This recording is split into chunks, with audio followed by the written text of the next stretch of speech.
Hello dear students, how are you. Today's topic is, देखिए कल हमने क्या पढ़ लिया था। इसके अंदर हमने मोलैलिटी तक पढ़ लिया था। तो आज कुछ क्वेश्चंस पुट किए मैंने आपके लिए, तो वो बताएं एक बार क्या क्वेश्चंस हैं। देखिए, choose the solvent and solute in the following cases. अब देखिए कुछ सॉल्वेंट और कुछ सोल्यूट होते हैं, आपको पता है ना। जर्नली मैंने क्या बताया था कि solute is the component of the solution which is present in less amount in the solution, and solvent was the component of the system that was present in large amount। Generally ऐसा होता है बच्चों। वैसे तो generally आप mind में ये मत रखें कि सॉल्वेंट हमेशा वाटर ही होगा, ठीक है। सॉल्वेंट हमारा जो जनरली लार्ज अमाउंट में होता है वो होता है, और जो लेस अमाउंट में होता है वो सॉल्यूट होता है। तो इन क्वेश्चन से आप समझोगे अच्छी तरह से इनके बारे में। देखिए, इन्होंने बोला brine solution. What is brine solution? First question में देखें, choose the solvent and solute in the following cases. Brine solution. Second है crystalline copper sulphate, and the third one is aqueous solution of copper sulphate, और last हमारा है equimolar solution of water and ethanol. तो समझिए first का answer क्या होगा। देखो, brine solution. Brine solution actually क्या है, साल्ट और वाटर का सॉल्यूशन होता है बच्चों। क्या होता है ब्रेन सॉल्यूशन? साल्ट और वाटर का। तो इसको मैं बोलूँगा brine solution is aqueous solution of NaCl, so water is solvent and salt is solute here. समझ गए होगे आप, क्योंकि यहाँ पे वाटर और साल्ट का मिक्सचर होता है, होमोजीनियस मिक्सचर। इसलिए मैं इसको क्या बोल लूँगा, वाटर तो यहाँ पे सॉल्वेंट होगा और साल्ट हमारा सॉल्यूट होगा भाई, जनरल सी बात है। सेकंड देखिए, crystalline copper sulphate. Crystalline copper sulphate हमारा क्या होता है, CuSO4.5H2O। क्या होता है बच्चों? CuSO4.5H2O। सो हेयर CuSO4 हमारा सॉलिड यहाँ पे एज ए सॉल्वेंट लिया जाएगा, और इसकी फिजिकल स्टेट सॉल्वेंट की ही मानी जाएगी पूरे सॉल्यूशन की, हमारी जैसी सॉल्वेंट की स्टेट होती है, इसमें कुछ एक्स्ट्रा मिला हुआ नहीं है। थर्ड देखिए, एक्वस सॉल्यूशन हमारा क्या था। थर्ड क्वेश्चन ये था हमारा aqueous solution of copper sulphate बच्चों। Aqueous solution of copper sulphate को देखिए, एक्वस सॉल्यूशन में सॉल्वेंट हमारा वाटर ही होता है बच्चों। कॉपर सल्फेट का एक्वस सॉल्यूशन है ना, तो कॉपर सल्फेट तो सॉल्यूट हो गया, और वाटर हमारा सॉल्वेंट ही होगा। एक्वस एक्वस जहाँ पर लगा मिलता है aqua, aqua means water. Aqua term है एक हमारी वाटर के लिए। आगे चलें। अब इन्होंने बोला इक्विमोलर। इक्विमोलर का मतलब इक्वल मोलर सॉल्यूशन है भाई, किसका? वाटर का, इथेनॉल का। जब इक्विमोलर सॉल्यूशन है तो इसका मतलब एक मोल इथेनॉल में, देखो आप, एक मोल इथेनॉल में कितने ग्राम मास होगा इसका, आपको निकालना आता है मास, मैंने सिखा रखा आपको। तो इक्विमोलर में कैसे निकालोगे आप इसका मास, बताओ भाई, कैसे निकालोगे इसको? हम जनरली कार्बन का काउंट कर लेंगे, हाइड्रोजन का, कितने इसमें कार्बन कितने हाइड्रोजन, प्रत्येक का मास ऐड कर देंगे तो हमारा 46 ग्राम आ जाएगा बच्चों। कितना आ जाएगा? 46 ग्राम। तो यहाँ पे मेरे पास आंसर क्या हो जाएगा इसका, तो ये देखिए यहाँ पे मैं बताऊँ आपको इसके अंदर, तो यहाँ पे टोटल कार्बन कितने हो गए बच्चे? 2। तो हाइड्रोजन कितने हो जाते हैं यहाँ पे? 6। तो 6 हाइड्रोजन का, यानी कि 6 तो हाइड्रोजन का होगा, एक होता है हाइड्रोजन का। 12 दूनी 24, यहाँ पे ऐड करोगे तो आप इसको जनरली आपको क्या मिलेगा, ऑक्सीजन का 16 इसमें ऐड हो जाएगा, 46 आ जाएगा भाई। अब 1 मोल ऑफ वाटर का जानते हो आप, वाटर हमारा क्या होता है बच्चों? H2O। 2 हाइड्रोजन का, 16 हमारा ऑक्सीजन का, तो टोटली ऐड करोगे तो यू विल गेट 18 ग्राम, है ना। तो यहाँ पे आप क्या बता सकते हैं कि अब 1 मोल इथेनॉल तो कितना है? 46 ग्राम, और 1 मोल ऑफ वाटर कितना है? 18 ग्राम। अब मैंने क्या बताया था आपको, जो लार्ज अमाउंट में होता है वो सोलवेंट होता है, तो यहाँ पे सोलवेंट मेरा इथेनॉल हो गया, और जो लेसर अमाउंट में होता है वो मेरा क्या होता है? सोल्यूट। तो यहाँ पे सोल्यूट का काम वाटर भी कर सकता है बच्चों, देख लो आप। ज़रूरी नहीं है कि वाटर हमारा हर जगह पे सॉल्वेंट के रूप में ही यूज़ होगा। तो हम इसकी अमाउंट देखेंगे, किसकी लार्ज अमाउंट है और किसकी लेस अमाउंट है। अंडरस्टैंड? चलिए, जो नेक्स्ट टॉपिक हमारा आज का है वो है मास परसेंटेज कैसे निकाली जाती है। सारी बताएंगे 1 बाय 1 विद न्यूमेरिकल्स आपको, बस ध्यान से समझते रहें, कंसंट्रेट करें इस टॉपिक के अंदर। और जिसको ये समझ में नहीं आती वीडियो, तो आप पिछली वीडियो को देख लें एक बार, तभी आपको अगली वीडियो क्लियर होंगी, बिकॉज ये आप एक दूसरे से बिल्कुल रिलेटेड टॉपिक्स हैं सारे के सारे, है ना। अब जिसको सॉल्यूशन का ही नहीं पता तो ये क्वेश्चन कैसे कर पाएगा, बताओ बच्चों। तो यहाँ पे देखो, अब क्या करते हैं हम इसमें, मास परसेंटेज को समझते हैं। मास परसेंटेज जिसको बोलते हैं W/W। The mass percentage defined as the mass percent of the component, मतलब कितना सोल्यूट है, मास ऑफ द मतलब हम क्या रखेंगे, इसका फार्मूला हमारे पास है कि मास of the component of solution, ऊपर तो कंपोनेंट का मास रखेंगे, कंपोनेंट मीन्स सोल्यूट भी हो सकता है वही सॉल्वेंट भी हो सकता है, तो ऊपर उसका देखेंगे हम कितना मास है, ऊपर रख लेंगे एक कंपोनेंट का, नीचे टोटल मास सॉल्यूशन का इनटू में 100 कर देंगे बच्चों, सिंपल है ना बिल्कुल। अगला है volume percent, volume by volume, इसमें क्या हो जाएगा बच्चों, बस ऊपर मास था ना वहाँ पे वॉल्यूम आ जाएगी, तो इसमें क्या हो जाएगा, ऊपर volume of the given component, component means solute में और सॉल्वेंट में, अब नीचे क्या टोटल वॉल्यूम इंटू 100 यहाँ पे हो जाएगा। अगला टॉपिक है वेरी इंपॉर्टेंट बच्चों, मैंने बताया था ना कि जो सॉल्यूशन चैप्टर में जो कंसंट्रेशन टर्म्स हमारी होती हैं उनके अंदर क्या है, कुछ इंपॉर्टेंट टर्म्स हमारी हैं, जैसे मोलैलिटी, मोलैरिटी, नॉर्मेलिटी, और ये फोर्थ फैक्टर हमारा बच्चों, बताऊं तो मैं सारे का आपको, लेकिन ये इंपॉर्टेंट फैक्टर है मोल फ्रैक्शन, पेपर में पूछा जाता है कई बार, ये वेरी इंपॉर्टेंट है भाई, तो समझिए एक बार इसको। मोल फ्रैक्शन का मतलब क्या होता है, मोल फ्रैक्शन यानी कितने मोल हमारे सब्सटेंस है और वो फ्रैक्शन में कितने हैं। जैसे मैं कहूँ मेरे पास चार चीज़ें हैं और वो मैंने क्या है 2 में बांटनी है, तो उनका फ्रैक्शन कैसे बनाओगे आप, या फिर मोल फ्रैक्शन हमारा सिंपली क्या होता है, सिंपल फार्मूला में अगर आप इसको मैं आपको डिस्कस करूँ इसका, तो ऊपर तो क्या है हम इसमें क्या लेते हैं, number of moles of given component, यानी नंबर ऑफ मोल्स ऑफ, अगर मैं उन्हें क्या करना सोल्यूट का निकालना है, ठीक है, मोल फ्रैक्शन ऑफ सोल्यूट, तो number of moles of solute divided by total number of moles of solution, ये फार्मूला होता है बच्चों। सॉल्वेंट का निकालना है तो ऊपर सॉल्वेंट के आ जाएंगे, नीचे सॉल्यूशन के आ जाएंगे, है ना, इजी।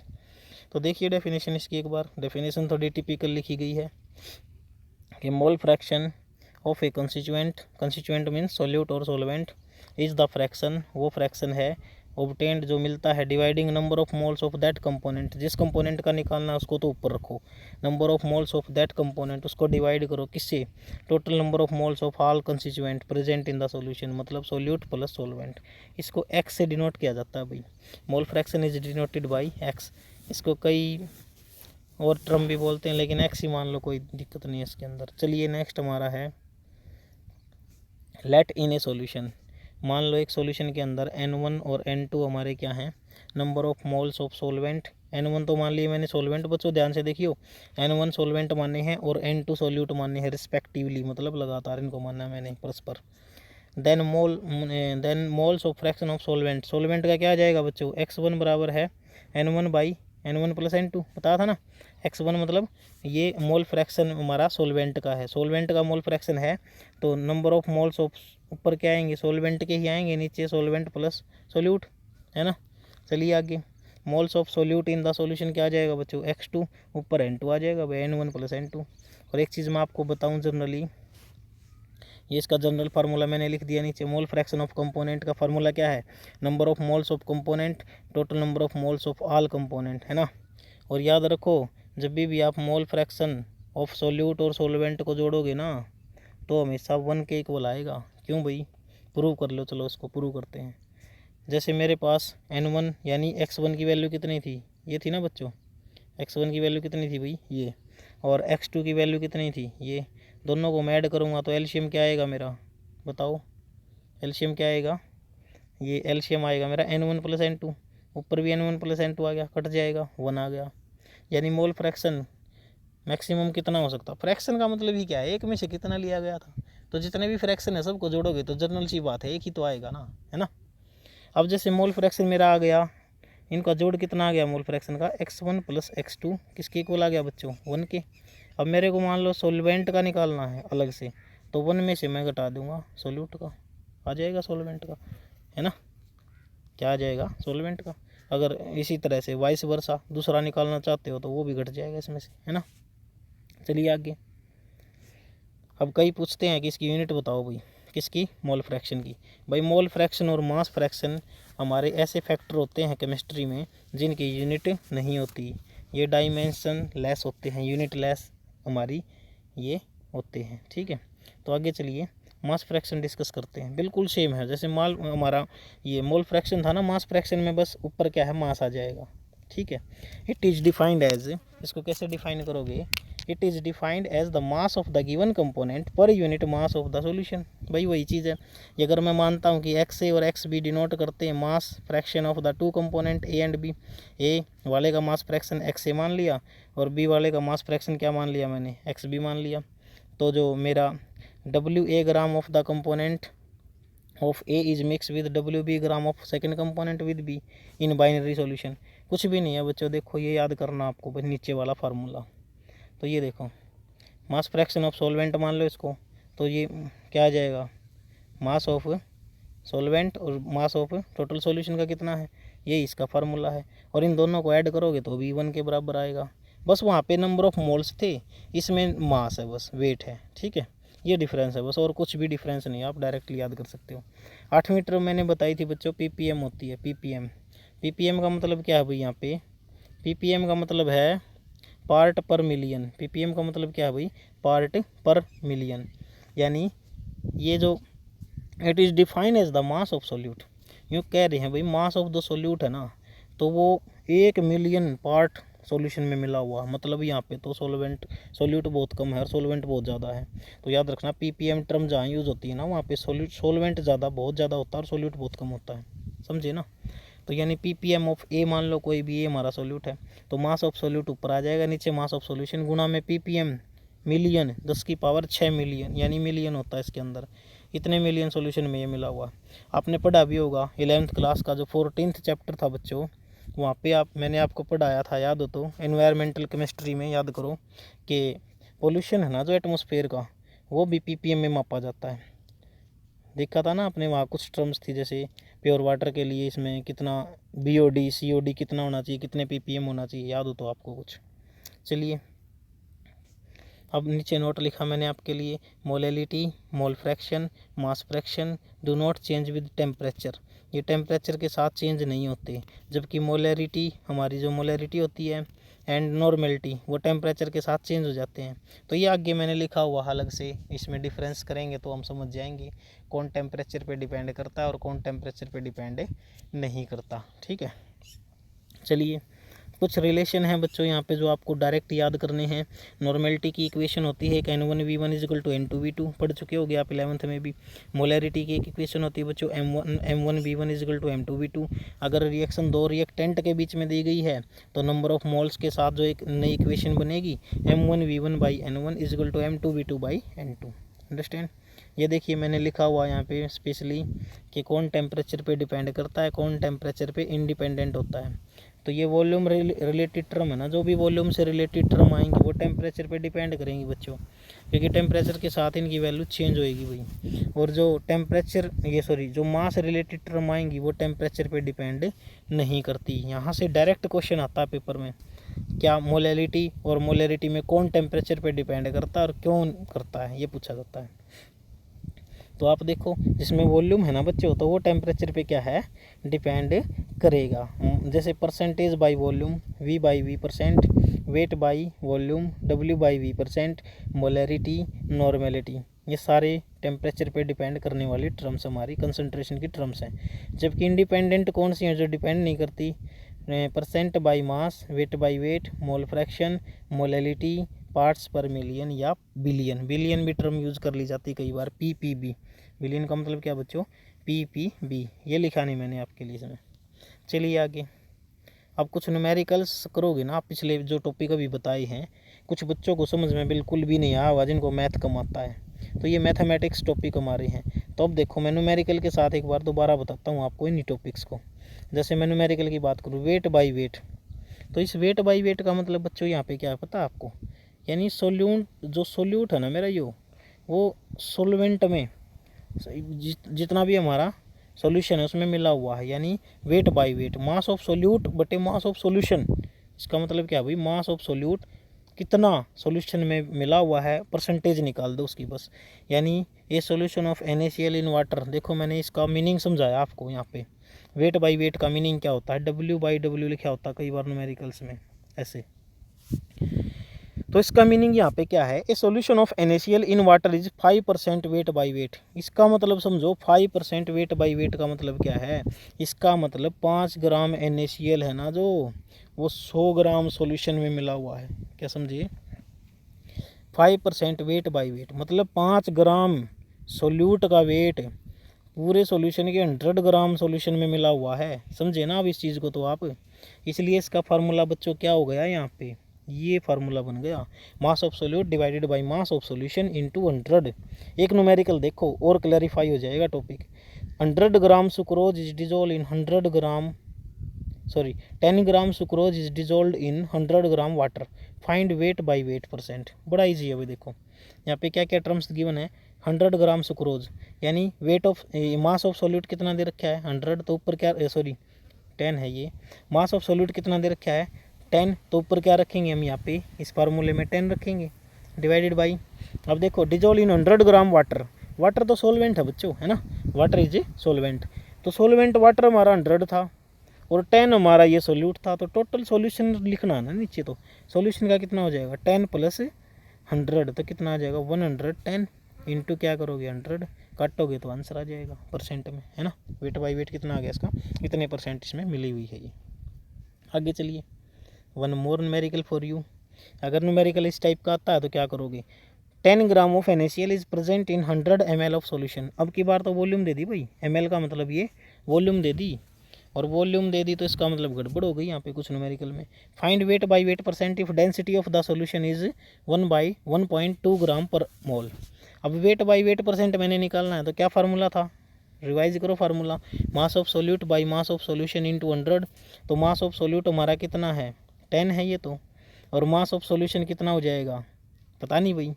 अब देखो एक बार, जो मास मेरे को निकालना पड़ेगा इसके अंदर से, है ना। कैसे निकालूंगा बच्चों, डेंसिटी का फार्मूला क्या होता है मास अपॉन वॉल्यूम। तो मास का फार्मूला क्या हो जाएगा डेंसिटी, ये डेंसिटी है ये वाली ये, तो ये हमारा क्या हो जाएगा density into volume. Density into volume यानी डेंसिटी कितनी थी बच्चों इसकी दे रखी है डेंसिटी हमें 1.2 ग्राम पर मोल, यूनिट भी लिख ले साथ में, इनटू वॉल्यूम कितनी थी 100 ml। ml से ml कैंसिल आउट हो गया, तो इसको काटोगे तो ये आ जाएगा अपना ग्राम ग्राम बच गया भाई ऊपर, 120 ग्राम आ गया बच्चों। तो आ गया ना, मास आ गया डायरेक्ट, सॉल्यूशन का ही आया हमारा पूरा। तो क्या करेंगे हम 10 अपॉन सॉल्यूशन का मास इतना इंटू 100, 8.33% आ गया। क्लियर हुआ ना सभी बच्चों को। ये देखो भाई इस तरह का न्यूमेरिकल हमारा बनता है इसके अंदर, ठीक है। आगे चलिए, आगे चलते हम, एक टर्म और है भाई वॉल्यूम बाई वॉल्यूम परसेंट। क्या है बच्चों, वॉल्यूम बाई वॉल्यूम परसेंट। बड़ा इजी प्रोसेस है, अगर वॉल्यूम है तो वॉल्यूम हो जाएगी, वहाँ पे मास था तो मास हो जाएगा। जैसे मैं डिस्कस करूँ आपके सामने इसमें समझाने के लिए कि एक HCl एक्वस सॉल्यूशन, ये HCl aqueous solution is 7% volume by volume. इसका मतलब क्या है, इसका मीनिंग समझो बच्चों। क्या बोला है इन्होंने कि HCl aqueous solution is 7% volume by volume, यानी 7 ml, वहाँ पे 7 ग्राम था बच्चों, ये वॉल्यूम है ml में होगी। 7 ml HCl हमारा 100 ml सॉल्यूशन में प्रेजेंट है। क्या कोई मुश्किल बात लगी आपको इसमें, नहीं। वहाँ पे क्या था साल्ट था, कितना था जितना भी था साल्ट 7 ग्राम साल्ट मान लो 100 ग्राम हमारे सॉल्यूशन में मिला हुआ था, लेकिन यहाँ पे क्या है ml में, यानी कि जो अपने पास 7 ml HCl है वो इतने ml 100 ml सॉल्यूशन में प्रेजेंट है। तो इसका फार्मूला भी क्या हो जाएगा भाई, सिंपल है, volume of solute divided by volume of solution into 100, है ना। ये फार्मूला डायरेक्ट हो जाएगा अपना। एक और टर्म हो सकती है बच्चों इसमें, क्या, weight by volume percent. Weight by volume percent का मतलब समझो क्या है, जैसे एक टर्म है ये समझाने के लिए, न्यूमेरिकल नहीं है, न्यूमेरिकल तो स्पेशली लिखे हुए नीचे। तो ये solution is 3% weight by volume percent, यानी 3 ग्राम है वेट है ना अब की बार सोल्यूट तो 3 ग्राम शुगर हमारी क्या है वो 100 ml सॉल्यूशन में प्रेजेंट है, यानी सॉल्यूशन तो अब की बारी वॉल्यूम ली जाएगी सॉल्यूशन की। तो ये यहाँ पे सिंपल टर्म हमारी यूज़ होती हैं समझाने के लिए, मैंने इनको मीनिंग बताने के लिए आपको एक एग्जांपल लिए हैं सारे एग्जांपल। तो मास of solute by volume of solution into 100 simple है। न्यूमेरिकल देख लो एक, समझ जाओगे इसको भी। न्यूमेरिकल का एक sugar solution is 10% volume by weight by volume percent. Find weight by wait percent if density of the solution is 1.2 ग्राम पर मोल। तो वेट बाई वेट परसेंट का फार्मूला क्या बताया था बच्चों, मास of solute divided by mass of solution into 100। अब 10 gram sugar हमारी कितने में है 100 ml सॉल्यूशन में है, ये तो इसका मीनिंग हो ही गया ना 10 ग्राम शुगर, क्योंकि वेट बाई वॉल्यूम है बच्चों। तो 100 ग्राम हमारे 100 ml सॉल्यूशन में है, तो मास ऑफ सॉल्यूशन कितना हो जाएगा बच्चों, और लगा देंगे फार्मूला डेंसिटी इनटू वॉल्यूम, और डेंसिटी आपको दे रखी है इनटू वॉल्यूम, तो यहाँ पे आ जाएगा आपका ये काटोगे तो 125 ग्राम ही आ गया ना ये। तो अब पुट कर दो इसको। देखो अब हमने जो वॉल्यूम की टर्म थी ना उसको मास में चेंज कर लिया, तो फार्मूला लग जाएगा अपना क्या, वही मास ऑफ सोल्यूट 10 ग्राम है, मास ऑफ सॉल्यूशन कितना होगा बच्चों 125 ग्राम, इंटू 100 कर दोगे 8% आ जाएगा भाई कट के, कितना 8%, है ना, बड़ा इजी। तो देखिए उसके बाद हमारा जो फैक्टर है वो मोल फ्रैक्शन पे न्यूमेरिकल लिया गया बच्चों, तो यही रह गया, बस इसको कर लेते हैं हम।